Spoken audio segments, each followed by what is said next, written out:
कहते हैं इंसान के हाथ में कुछ नहीं है, करे सो करतार।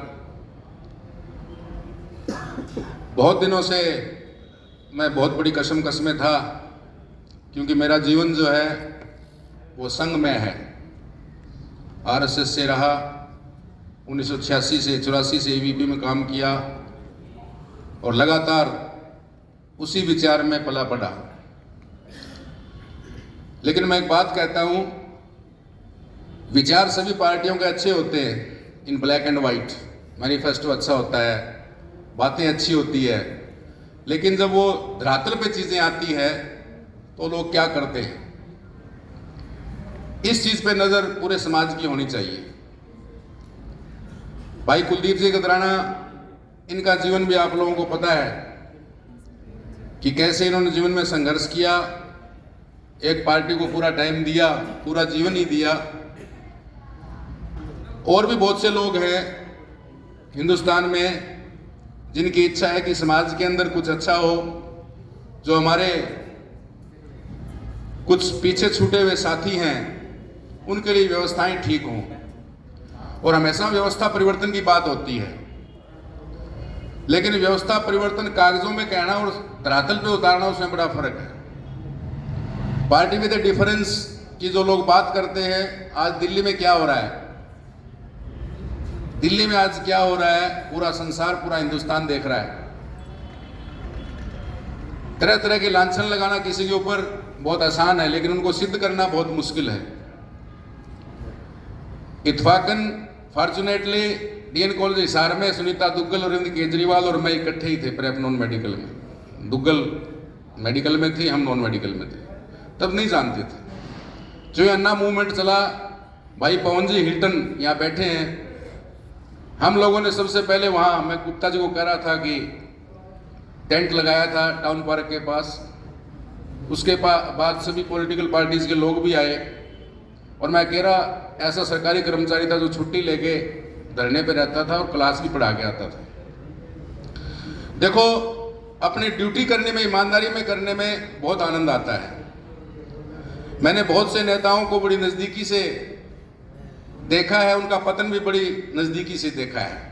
हमारे आदर्श भी कई बार जो है वो खत्म हुए हैं। तो मैं तो यही कहूँगा, आज कोई लंबा भाषण देने का टाइम नहीं है, कि जो ये संसार हिंदुस्तान के अंदर जो हो रहा है, जो लोग बात तो करते हैं गरीबी मिटाने की, सबको स्वच्छता देने की, सबको मेडिकल फैसिलिटीज देने की, एजुकेशन देने की। मैं एजुकेशन का आदमी हूँ, रोज अखबारों में आता है, अखबारों में आपने पढ़ा होगा, 10 दिन पहले एक आर्टिकल आया था, इंडिया की जितनी IITs IIM है, सेंट्रल यूनिवर्सिटीज हैं, उनमें 60% जो है वैकेंसीज है प्रोफेसर्स की, लेक्चरर्स की, एसोसिएट प्रोफेसर्स की।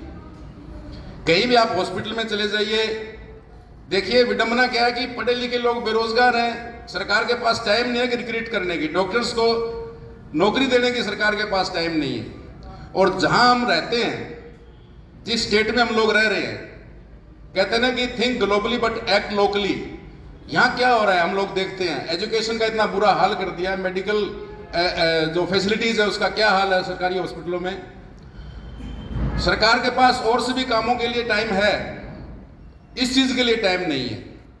आज हमारी एजुकेशन का हालत ये है, क्योंकि एजुकेशन से ही देश की दिशा मुड़ती है। जिस प्रकार दिल्ली में आज हम क्या देख रहे हैं, जो LG है उसने क्या किया हुआ है।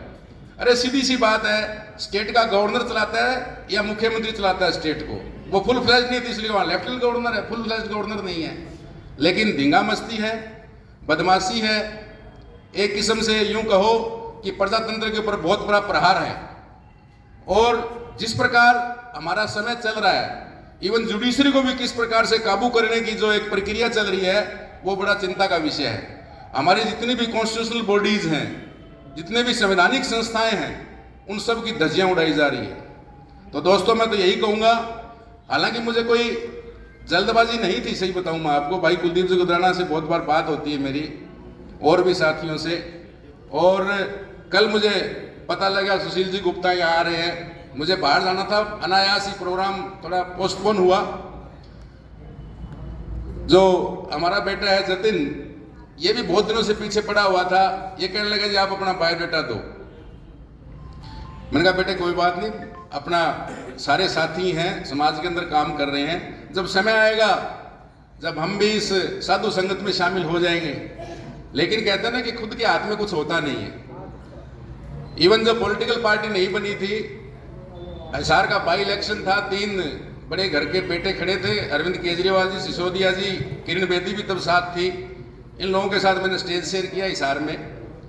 जब पार्टी बनी तो उस समय भी ऑफर था, एक प्रोग्राम में मैं हिसार गया भी था, लेकिन उस समय ये था कि हो सकता है कि हम लोग जो है वो ज़्यादा सही हों।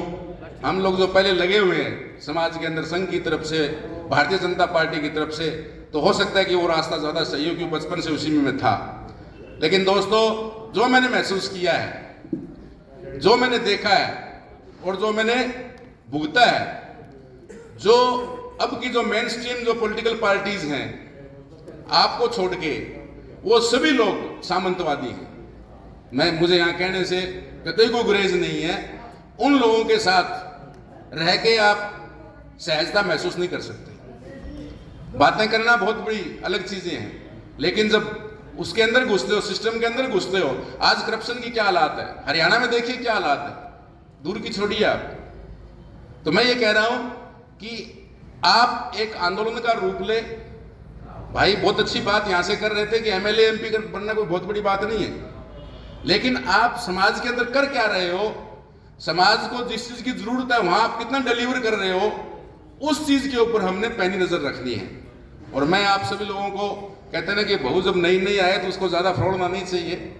घर की ज्यादा बातें मुझे पता भी नहीं है, मीन्स पार्टी की जो, हालांकि बहुत सी चीजें मुझे पता है कि हमारी क्या विचारधारा है, हम क्या चाहते हैं, लेकिन फिर भी आस्ता आस्ता जब साथियों के साथ बैठ के बातें होंगी और होगी, मैं तो एक ही मैसेज दूंगा आप लोगों को कि बंद मुट्ठी जो होती है वो लाख की होती है। दूसरी पॉलिटिकल पार्टीज की तरह हम लोगों ने कई टुकड़ों में नहीं बंटना है, और जो एकता का मूल मंत्र है उस पर हमने अडिग रहना है। और मैं बधाई देता हूं जितने भी पार्षद यहाँ से बने हैं, 6 पार्षद बने हैं, वो मैं उनको सैल्यूट करता हूं कि वो बिल्कुल नहीं झुके। मुझे पता था इस बात का क्या परिणाम होने वाला है, ये मुझे पता था उन दिनों कि 6 वोट एक तरफ डलने वाले हैं। क्यों कि एक ऐसी ये चीज परमपिता परमात्मा करवा रहा है। ये मत सोचना कि जो आपका जो जन्म हुआ, आम आदमी पार्टी का जो जन्म हुआ, ये जो झाड़ू जो चलने वाला है, ये हम लोग नहीं कर रहे हैं, करने वाला वही है। तो मैं तरह तरह के आक्षेप भी हम लोगों पे लगेंगे, लगते भी रहे, आप सुनते रहे हो, ये तो देशद्रोही हैं, ये तो मुस्लिम परस्त हैं, ये तो उग्रवादी हैं। मुझे केजरीवाल जी की बात बहुत अच्छी लगी। जब पंजाब का चुनाव हो रहा था तो किसी हमारे पूर्व साथी ने एक बात कही कि तो खालिस्तानी है, मीटिंग्स हुई खालिस्तान वालों के साथ, ये तो उग्रवादी है। केजरीवाल जी ने स्पष्ट कहा कि हाँ मैं उग्रवादी हूँ, लेकिन मैं स्वीट उग्रवादी हूँ जो मेडिकल फैसिलिटीज की इंतजाम करता हूँ, मैं बच्चों की पढ़ाई का इंतजाम करता हूँ।